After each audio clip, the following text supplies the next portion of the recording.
A paz do Senhor Jesus. Hoje vamos ler aqui no Evangelho de Lucas, capítulo 9, a partir do verso 18. Está escrito assim: E Jesus que, estando ele só, orando, estava com ele os discípulos, e perguntou-lhes, dizendo: Quem diz a multidão que eu sou? E respondendo eles, disseram: João Batista, outros, Elias e outros, que um dos antigos profetas ressuscitou. E disse-lhes: E vós, quem dizeis que eu sou? E respondendo Pedro, disse: O Cristo de Deus. E, admoestando-os, mandou que a ninguém referisse isso, dizendo: É necessário que o Filho do Homem padeça muitas coisas, e seja rejeitado dos anciãos e dos escribas, e seja morto e ressuscite ao terceiro dia. Glória a Deus. Jesus, conversando com seus discípulos, perguntou para eles o que as multidões, o que as pessoas falavam a respeito de quem ele era, qual a percepção que as pessoas tinham dele, pelo que ele pregava, pelas curas, pelos milagres. Então, os seus discípulos falaram: uns dizem que você é o João Batista, outros dizem que é Elias, ou um dos antigos profetas que ressuscitou. E Jesus perguntou: e vocês? O que vocês, a despeito dessas declarações da multidão, o que vocês dizem para mim? Aí Pedro disse: o Senhor é o Cristo de Deus. Então Jesus falou que não se comentasse mais isso com mais ninguém, para que as pessoas não ficassem procurando saber se realmente era ou não era, porque naquele momento não era necessário que todo mundo soubesse quem realmente ele era. Ele se chamava, a maior parte do tempo, se referia a si mesmo como o Filho do Homem, porque a sua missão era como o Filho do Homem. Ele saiu da sua glória, ele deixou a sua glória por um pouco de tempo, como Filho de Deus, e estava realizando uma obra que, como homem, e ele se chamava, sempre se referia a si mesmo, que o Filho do Homem não tem onde reclinar a cabeça, o Filho do Homem será perseguido, porque essa era a missão que ele tinha. Por isso ele disse aos seus discípulos, não só essa vez, mas várias vezes ele dizia: é necessário que o Filho do Homem padeça muitas coisas e seja rejeitado dos anciões e dos escribas, e seja morto e ressuscite ao terceiro dia. Porque a vida de Jesus, ele veio ao mundo desde o seu nascimento, desde o tempo antigo, quando Isaías profetizou, escreveu que viria o Salvador. E Jesus, ele era o Salvador, ele não era o juiz, ele era o Salvador do homem. E era necessário que ele padecesse, fosse rejeitado, fosse morto e ao terceiro dia ressuscitasse. Porque esse era o objetivo da vida de Jesus nesse mundo.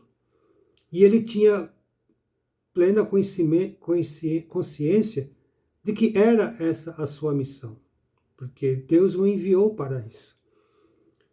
E quando a pessoa coloca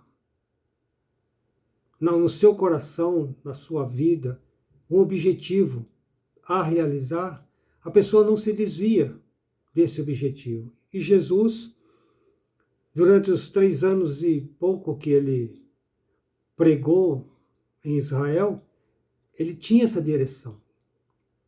Ele tinha a direção que ia ser morto, crucificado e ao terceiro dia ressuscitaria. Não havia nenhuma dúvida para ele. Claro que o caminho foi difícil, muitas lutas, muita dor, muito sofrimento, até chegar a orar ao Pai, pedindo que, se possível, afastasse aquele cálice, aquele destino que ele tinha, mas ele sabia, e ele disse, mas não seja feita a minha vontade, mas a tua. Porque ele veio para fazer a vontade do Pai. E ele sabia que ele tinha que fazer isso durante todo o tempo da sua vida. E ele não se desviou nem para a direita e nem para a esquerda. Nem quando o diabo apareceu para ele e ofereceu o mundo, ofereceu riqueza, honras, todas as glórias desse mundo, ele não se desviou. Desde o início do seu ministério, ele seguiu adiante. Como João Batista chamou, falou assim, eis o Cordeiro de Deus que tira o pecado do mundo. E assim ele foi durante toda a sua vida. Por isso que eu estou refletindo sobre isso, porque nós devemos viver também da mesma maneira, com o objetivo. E qual o objetivo daquele que foi objeto do trabalho de Jesus? O que Jesus fez na cruz? Morreu para que nós fôssemos salvos, saíssemos da condenação eterna para a salvação eterna. E nós, como sendo objeto do objetivo de Jesus, como nós respondemos a isso? Como entramos no caminho e na metade vamos desviar por alguma coisa, por algum pensamento, por algum acontecimento, vamos voltar para trás, vamos desviar. Ah, não vale a pena seguir o que nós temos aprendido, não vale a pena nós continuarmos nesse caminho. Jesus disse, o caminho é estreito e apertado é a porta, e são poucos que encontram a salvação. E a salvação é em Cristo Jesus. E ele foi até o final do seu trabalho, do seu objetivo. E quanto a nós? Como vamos ver estas coisas? Vamos entrar no caminho da salvação e por qualquer razão vamos nos desviar?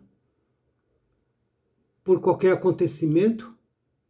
Por doença, por morte, seja o que for. A Bíblia diz que nada nesse mundo nem no céu nos separará do amor de Deus para conosco. Como vamos responder esse amor? Como vamos traçar o caminho da nossa vida até o dia de chegarmos à eternidade? Vamos desistir? Vamos voltar? Por isso Jesus sempre lembrava os seus discípulos, eu tenho um objetivo, o meu objetivo é a cruz. O meu objetivo é morrer na cruz. O meu objetivo é ressuscitar ao terceiro dia. Quando os soldados foram prender Jesus no Getsemane, Pedro, revoltado, pegou uma espada e cortou a orelha do guarda do sumo sacerdote, dos homens que vieram a prender Jesus. E ele disse, Pedro, guarda a espada. Você não acha que se eu quisesse, eu pediria ao Pai, ele enviaria legiões de anjos para me tirar desse caminho, dessa situação? Porque ele veio ao mundo para isso. Pedro, guarda a espada.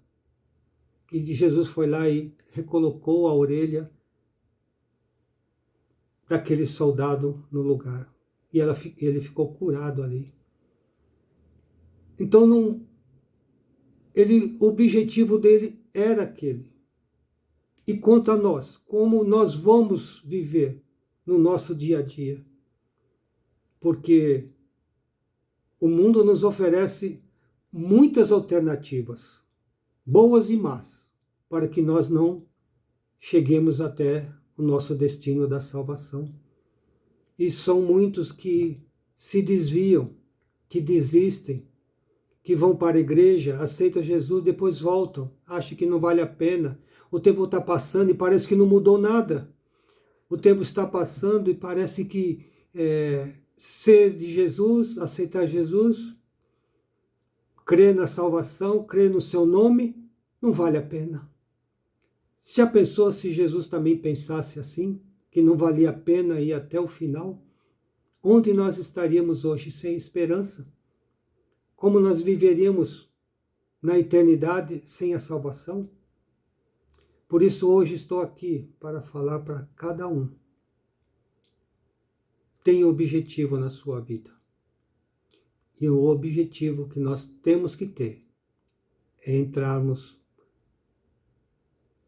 nas portas da eternidade, no céu, lavados e remidos pelo sangue de Jesus,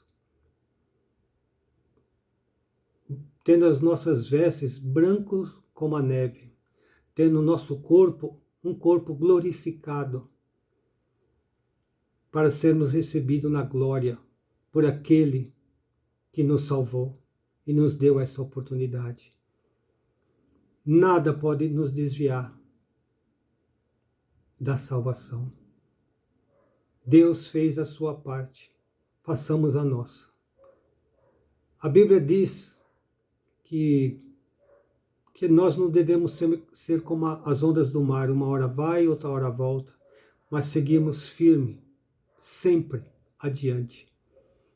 Não importa o que aconteça, Jesus é o nosso destino. Jesus é a nossa vida. Jesus é o caminho. Jesus é a verdade. Creia que Ele pode tomar conta de você para todo sempre, desde agora e para sempre. Então entregue a sua vida. Creia no Senhor Jesus. Creia no amor do Pai para conosco, que enviou o seu único Filho, para que todo aquele que nele crê não pereça, mas tenha a vida eterna. Creia e tenha o único objetivo, primeiro, da tua vida, ser salvo e entrar nos portais da glória. Temos muitos objetivos: trabalhar, estudar, casar, comprar uma casa, se aposentar. Tudo isso são bons objetivos, mas tudo ficará para trás. O único que levaremos para a eternidade é a nossa salvação em Cristo Jesus, que será para sempre. Por isso eu digo para todos: creia no nome de Jesus, entregue a sua vida e será salvo. Por isso eu peço a Deus que Deus possa abençoar a todos, que o Espírito Santo de Deus fale profundamente aos vossos corações e tenha esse objetivo de chegar à vida eterna. Fiquem todos na paz do Senhor Jesus.